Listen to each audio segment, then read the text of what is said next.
한번 따라서 하겠습니다. 왕의 기도. 이제 제가 좀 설명을 짧게 하려고 합니다.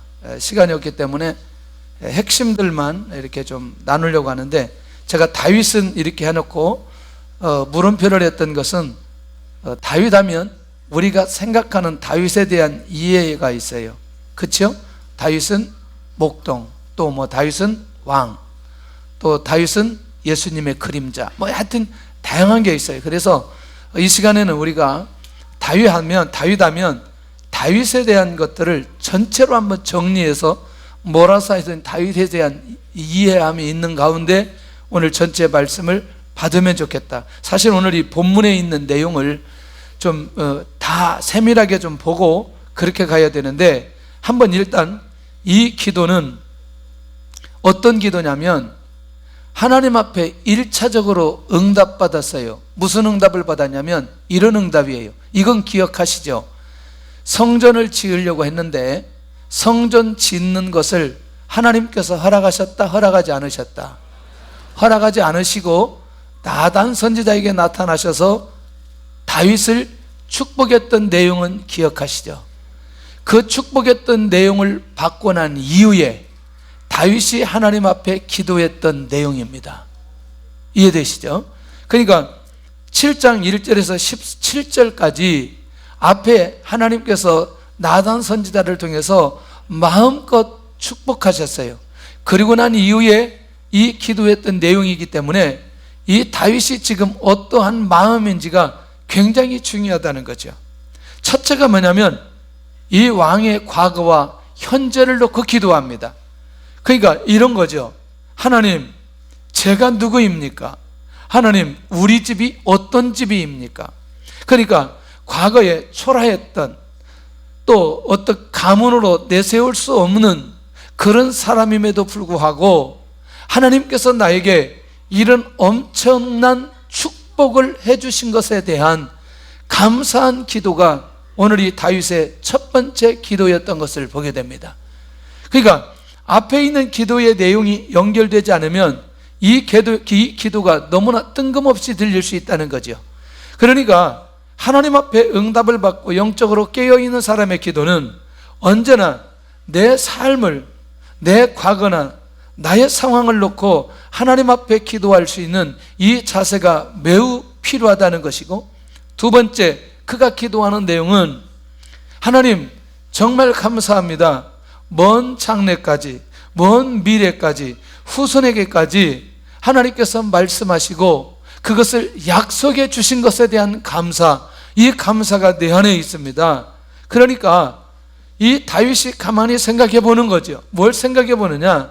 내가 그렇게 미래까지 하나님의 축복을 받을 만한 그릇은 아님에도 불구하고 하나님께서 나단 선지자를 통해서 주셨던 축복의 내용은 과거나 지금이 아니라 미래까지 오늘 이 다윗이 받을 수 있는 모든 축복의 내용까지 주신 것에 대한 감사함이 오늘 이 왕의 감사의 기도의 내용 안에 있다는 것입니다.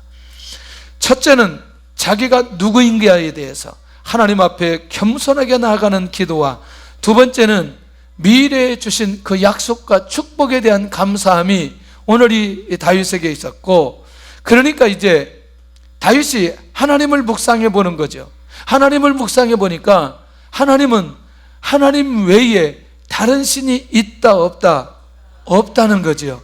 자기가 아무리 생각해도 하나님 외에는 다른 신이 없습니다. 그러니 나는 내가 그 하나님 한 분만 경배하며 내가 섬기며 살겠습니다 라고 하는 기도하고 있는 것을 보게 됩니다. 자, 어떠세요? 연결이 되나요? 나의 과거에 대한, 나의 가문에 대한, 그리고 미래에 대한 축복을 바라보며 이 모든 것들을 누가 주셨기에? 하나님께서 주셨기 때문에 내가 누구만 바라보겠다? 하나님만 바라보며 하나님께 경배하며 내가 살겠다는 고백을 이 다윗이 하고 있는 것을 보게 된다는 거죠. 할렐루야. 그 다음에 다시 이 다윗이 확인해 본 건 하나님께서 이 모든 것들은 한 단어로 사용한다면 복을 주신 하나님께, 그리고 또 그 복을 성취하신 그 하나님의 위대함에 대한 감사인데, 그러면 이제 그런 하나님의 위대함을 좀 얘기하고 싶은데, 그 하나님의 위대함이 뭐냐면 애굽 땅에서 이스라엘 민족을 이끌어내셔서 지금 가나안 땅을 정복하고 가나안 땅에서 경배를 받으신, 그리고 가나안 땅을 정복하게 하고 지금까지 구원의 역사를 이루신 그 하나님을 생각하니 하나님의 위대하심에 감사할 수밖에 없다는 것이죠. 그러니까 복을 주신 하나님, 구원해 주신 하나님, 그 하나님을 묵상하니 하나님이 너무너무 위대한 거죠. 이것을 누가 느끼고 고백하느냐? 다윗이 느끼고 고백하고 있다는 것입니다. 우리가 다시 정리한다면 하나님 앞에 뭔가 은혜를 기대하고 응답을 기대하고 뭔가 소원을 기대하고 하나님 앞에 엎드려서 기도할 때가 많이 있다는 겁니다. 그런데 하나님으로부터 받은 응답이 있는데 응답받고 난 이후에 그냥 끝내버리는 사람들이 있으나, 오늘 이 다윗은 응답이 있고 난 이후에 그 하나님을 기억하면서 그 하나님 앞에 감사의 기도하고 있는 이 다윗의 모습을 발견할 수 있다는 것이죠. 할렐루야. 다섯 번째는 이제 간구하기 시작합니다. 뭘 간구하느냐? 지금은 결국 이스라엘 민족 전체에 일어나는 축복보다 다윗을 중심으로 하는 하나님의 축복을 1절에서 17절까지 해주셨어요. 그러면 다윗을 축복했던 내용은 다윗의 집으로 끝나나요? 이스라엘 민족의 공동체로 이어지나요? 이스라엘 민족의 공동체의 응답은 이스라엘 민족의 공동체의 것이 아니고 온 인류가 받을 수 있는 응답으로 이어진다는 거죠. 그러니 자신의 집에 말씀하신 그 모든 약속된 복이 그대로 이루어지기를 하나님께서 그대로 행할 것을 간구하고 있는 다윗의 기도라는 거죠. 다시 말하면 말씀과 성취가 분명하게 이루어지는 그 기도를 다윗이 하나님 앞에 고백하고 있습니다. 자, 마지막은 뭐냐면 이렇게 29절에는 이렇게 정리를 합니다. 왕의 집에 복을 주사 주 앞에 영원히 있게 해달라고 그가 간구합니다. 결국 뭐냐? 하나님의 관계가 절대로 무너지지 않도록 하는 기도가 오늘 이 다윗의 기도예요. 그러면 정리를 해보니까 다윗의 기도의 초점은 누구에게 있어요? 하나님에게 있어요. 그리고 다윗의 기도는 무엇을 근거로 한 기도예요? 다시, 다윗이 기도하는 이 기도는 무엇을 근거로 하는 기도이다? 자, 말씀이라고 얘기했어요. 근데 그 말씀이 어떤 말씀이에요? 지금 바로 나단 선지자를 통해서 약속해 주셨던 그 말씀을 기준으로 하는 그 기도를 오늘 이 다윗이 하나님 앞에 하고 있는 것을 보게 됩니다. 그러니까 받은 응답이 있기 때문에, 하나님께서 말씀하신 것이 있기 때문에 그걸 붙들고 다윗이 기도했어요. 자, 그러면 잠깐 정리를 좀 해본다면 도대체 무슨 응답을 받았기에 다윗이 이렇게 기도할 수 있을까? 첫째가 뭐냐면 다윗의 이름을 위대하게 만들어 주리라. 할렐루야. 누구를? 다윗을, 땅에서 위대한 자들의 이름같이 다윗의 이름을 위대하게 만들어 주리라. 그러니 하나님께서 말씀하신 그대로 그것을 행하기를 원합니다 라고 말할 때, 그러면 왕의 이름을, 다윗의 이름을 위대하게 만들어 주리라, 그렇게 약속하신 그 말씀도 이루어지기를 원합니다, 이거예요. 자, 조금 더 가볼게요. 두 번째는 너를 모든 원수에서 벗어나게 만들어 주겠다. 다시 말하면 다윗의 모든 원수에게서 벗어나도록 하나님께서 역사해 주시겠다. 그러면서 하나님의 말씀하신 내용이 이해를 못할까봐 사사시대에 수많은 원수들이 공격해서 이스라엘 민족이 공격당하고 힘든 시간들을 보냈는데, 그런 사사시대처럼 원수의 공격이 일어나지 않게 하리라. 할렐루야. 그런데 나중에 공격이 왔어요, 안 왔어요? 왔어요, 안 왔어요? 그런데요, 공격이 왔는데 사사시대하고 다른 점이 뭐예요? 절대로 다윗의 왕권이 빼앗겼다, 빼앗기지 않았다? 빼앗기지 않았다. 사사시대는 그들의 주권이 빼앗겼다, 빼앗기지 않았다? 빼앗겼다. 이게 굉장히 중요합니다. 원수들이 공격하지만 절대로 다윗의 왕권은 끝까지 유지되고 하나님께서 지켜주셨던 것을 보게 되고, 세 번째는 하나님께서 내가 내 아들을 내 뒤에 세워 그의 나라를 견고하게 하겠다. 자기도 자기만 응답을 받는 것도 너무너무 감사한데, 놀라웠게도 이 응답이 누구에게까지? 그의 아들에게까지 후손을 이어 왕을 삼게 만들어 주리라. 그러니까 누가 끊임없이 일어나겠다? 왕이 끊임없이 일어나겠다. 자, 이제 이게 지금 앞에 받았던 응답이에요. 그러니까 그것을 근거로 해서 아까 다윗이 기도했다는 내용이에요. 네 번째는 아들은 내 이름을 위하여 성전을 건축하리라. 그리고 그의 나라 왕위를 견고하게 하리라. 무엇을 건축하겠다? 그럼 이게 누구의 소원이에요? 다윗의 소원인데, 다윗의 소원을 누구를 통해서? 아들 솔로몬을 통해서 이것을 건축하게 만들어 주겠다. 그 말은 다윗이 그렇게 애통하며 하나님 앞에 소원했던 그것을 하나님께서 받으시고, 비록 다윗은 아니지만 아들을 통해서 그 일을 하나님께서 받으시도록 역사해 주시겠다. 놀랍지 않아요? 내가 받은 응답만 응답이 아니라 내 자녀를 통해서 주시는 응답 또한 응답 아니겠냐는 거죠. 이 사모한 마음을 하나님께서 아시고 다윗이 있는 동안에 그것을 그대로 축복으로 약속해 주고 있다는 것입니다. 그러니까 제일 중요한 건 지금 왕권인데 사울처럼 절대로 왕권이 빼앗기지 아니하리라. 내 왕위가 영원히 견고하게 하리라. 나중에 유다의 역사를 보면 이렇게 저렇게 봐도 다윗하고 연결된 사람들이, 난들이 일어나도 반드시 다윗하고 연결된 사람들이 유다 왕으로 이어집니다. 나중에 기회되면 한번 이 부분을 좀 보도록 하고요. 자, 그렇다면 이제 세 번째는 왕을 세우시는 과정은 뭐냐? 드디어 하나님께서 이 다윗을 왕으로 세웠는데, 여러분 어떠세요? 사무엘을 통해서 다윗을 찾아 기름을 붓게 하는데, 여러분들 이때 상황을 잘 기억하면, 16장의 상황을, 사무엘상 16장 상황을 기억하면 아들을 모으라고 할 때 당연히 누구까지 모아야 돼요? 다윗까지 모아야 돼요. 그런데 다윗은 어디에 있어요? 들에서 양을 치고 있어요. 그러니까 다윗의 집안에 다윗의 리더십이 전혀 있지 않고, 결국 무슨 일을 하는, 밖에서 양을 치는 일을 주로 해야 되는 그 역할을 했던 사람이 누구였어요? 다윗이었어요. 그런데 놀라웠게도 하나님은 형제들의 외모보다 다윗의 중심을 보시고 기름을 부어 다윗에게 왕을 세우도록 사무엘에게 말씀하시는 것을 보게 됩니다.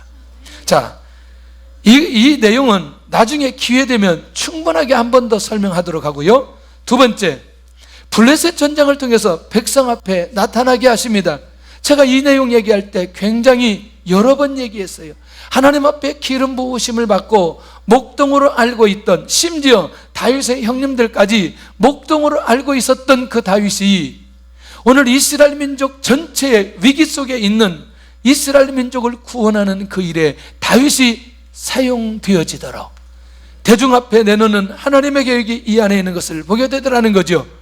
그런데 다윗은 자기의 리더십을 나타내고자 하는 게 아니고 형님들에게 내가 누구인가를 보여주기 위한 게 아니라 만군의 여호와 하나님이 누구인가를 이 시대에 보여주고 싶은 마음이 다윗에게 있는 거예요. 왜냐하면 블레셋 군대 장관이 골리앗이 하나님을 모독하니까 이 모독하는 하나님에 대해서 다윗은 승복할 수가 없는 거죠. 그러니 저 하나님을 모독하는 저 사람에게 누구를 보여주고 싶은 거죠? 하나님을 보여주고 싶은 거예요. 우리가 지금 이 시대에 진짜 하나님 앞에 쓰임을 받고 하나님의 뜻이 나를 통해서 이루어지기를 원한다면, 나를 통해서 하나님을 나타내고자 하는 마음이 내 안에 있는 사람은 다윗처럼 응답을 받는다. 할렐루야. 그러니 똑같은 기도의 제목인데, 나를 드러나기 위해서 내가 그렇게 블레셋 앞에 나아가는 다윗과 여호와 하나님을 드러내기 위해서 블레셋 군대 앞에 나가는 다윗과는 차원이 다르다는 거예요. 지금도 우리가 기도할 때 그 중심이 그런 중심으로 가느냐 이런 중심으로 가느냐라고 하는 것은 기도 응답의 차원이 다르다는 거예요. 할렐루야. 우리 김진아 집사님 애는 요한 같은 애가 태어날 거다. 야, 요한이 누구예요? 에?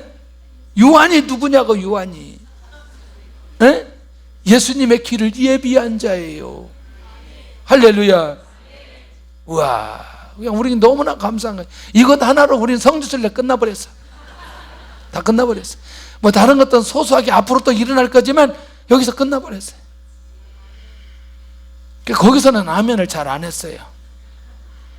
아무래도 이게 얘기 생긴 것 같다고. 여기 와가지고 확인해놓고 그냥 확실하게. 할렐루야. 뭐 이제 한번 낳기 시작하면 길에 나가지고 계속 나올 수 있기 때문에 여호와 하나님의 뜻을 위해서 이 자녀가 태어나야 되는 거 얼마나 감사한 일이에요. 혹시 아이가 없는 분들 내년에 성지순례 계획하시기를 바랍니다. 주께서 큰 은혜를 내려주실 줄로 믿고, 이야, 할렐루야. 기대가 되는 거예요. 기대가. 자, 세 번째, 사울을 통한 고난을 통해 리더십을 세워주시는데, 여러분들 다윗이 사울을 통해서 수많은 고난을 당하는데 절대로 불안하거나 원망하지 않았다는 거예요. 이 고난 속에서 함께할 사람들 만나는데 조금 이따 이제 그건 좀 보도록 하고요. 중요한 건 뭐냐면 한 번도 다윗이 원망하거나 불안하지 않았다는 거예요. 그러니까 이제 이 배경을 좀, 이 왕이 어떻게 세워주시는지 이 상황을 좀 살펴보면 굉장히 중요한데, 바로 이제 이 부분을 놓고 우리가 기도해야 될 필요가 있다는 거예요. 제가 지금 20분 했어요. 20분. 앞으로 제가 7분에 다 끝낼 거예요. 할렐루야. 매주 이렇게 하면 좋겠죠? 아니요? 좀 길게? 좋아. 지금 이제 이것 때문에 앞에 서론이 필요한 거죠. 그러면 이 다윗왕이 가지고 있는 영적 자세가 뭐냐?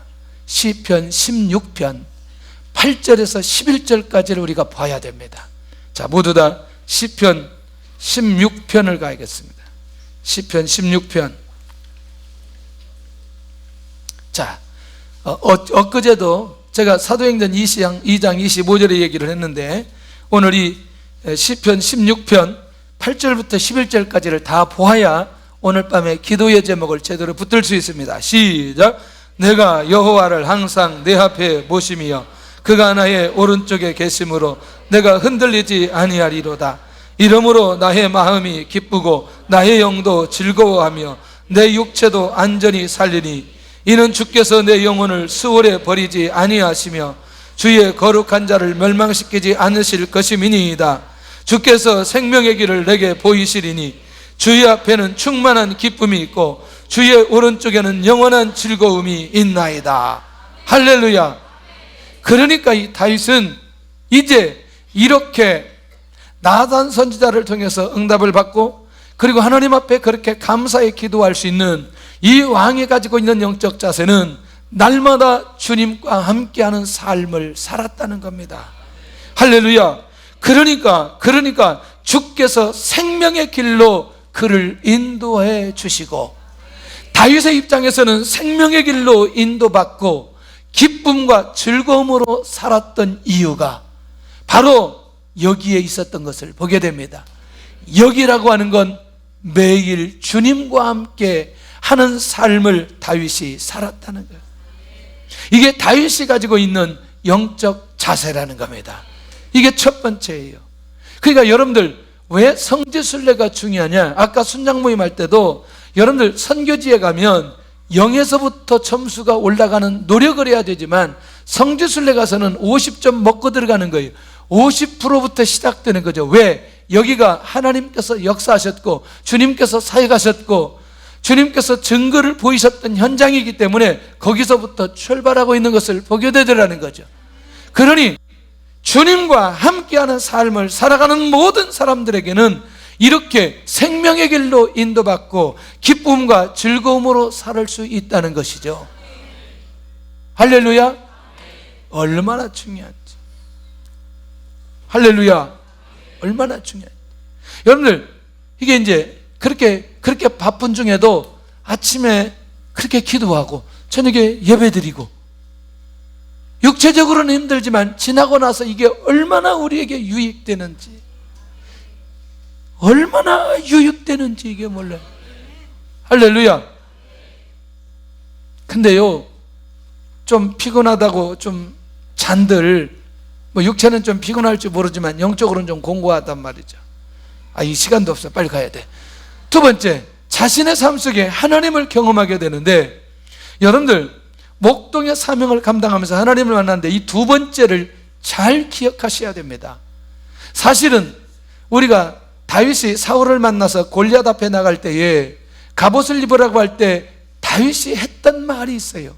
내가 양을 칠 때에 사자나 곰이 와서 새끼를 물어갈 때 그의 입에서 새끼를 꺼냈다고 얘기합니다. 그러면 이것은 하나님께서 다윗에게 힘을 주지 않으면 사자나 곰이 양의 새끼를 물어갈 때 그것을 구원해낼 수 없었다는 것이죠. 다윗은 이런 확신이 있는 거죠. 그러니 지금도 내가 골리앗 앞에 나가면 하나님께서 반드시 나를 구원하여 주실 것이다. 왜냐하면 하나님을 경험했던 목동의 삶이 결국에는 다윗 전체 평생의 삶을 하나님께서 그렇게 인도해 주실 것이라는 확신이 그 안에 있기 때문에 그가 하나님 앞에 기도하고 하나님 앞에 엎드려지는 이 영적인 자세가 나오는 것 당연한 거 아니냐는 거지요.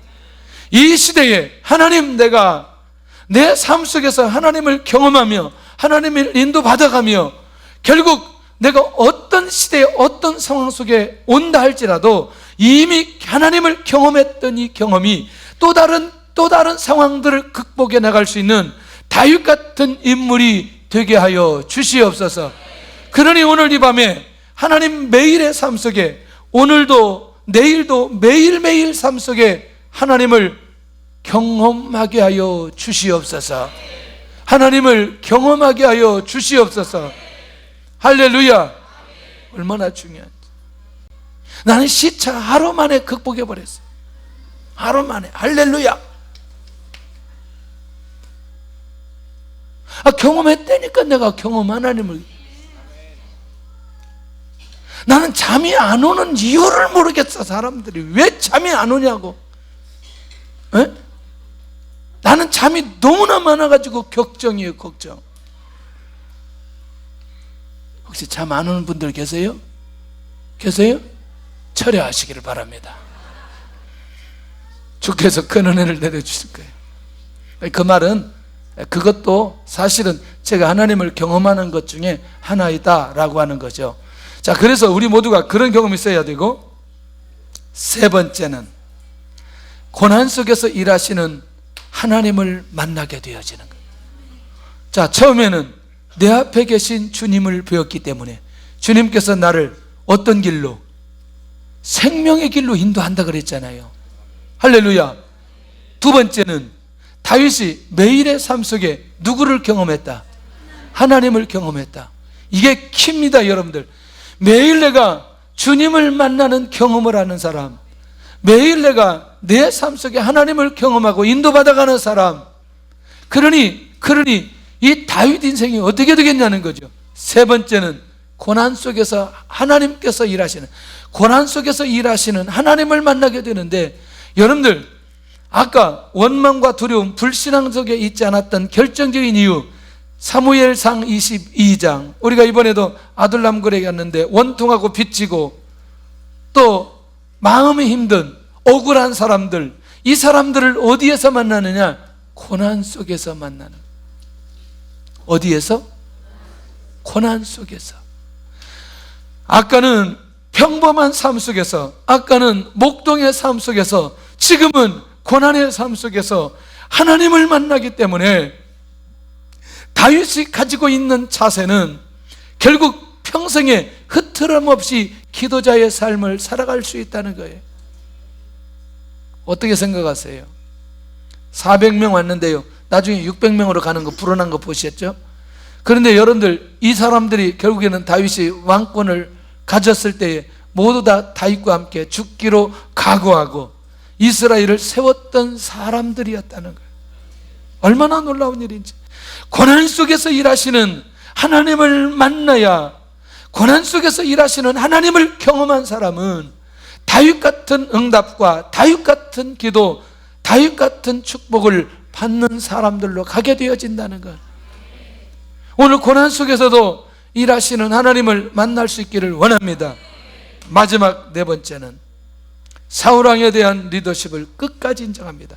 사무엘상 24장은 사실은 굴 속에서 왜 그 많은 굴 중에 다윗이 있는 굴에 들어왔고, 그 굴에서 사울이 자게 되고, 사울이 잤는데 다윗이 옷자락을 베고, 다윗은 그 옷자락을 벤 것 때문에 하나님께서 기름 부으신 자를, 내가 그 옷자락을 베었다는 양심의 가책 때문에 괴로워서 결국에는 사울에게 자기가 옷자락을 뱉다고 고백하는, 결국 이 자기를 죽이려고 하는 원수에 대한, 왕에 대한 리더십까지 끝까지 인정한 성숙한 그리스도의 인격이 누구의 인격이었느냐?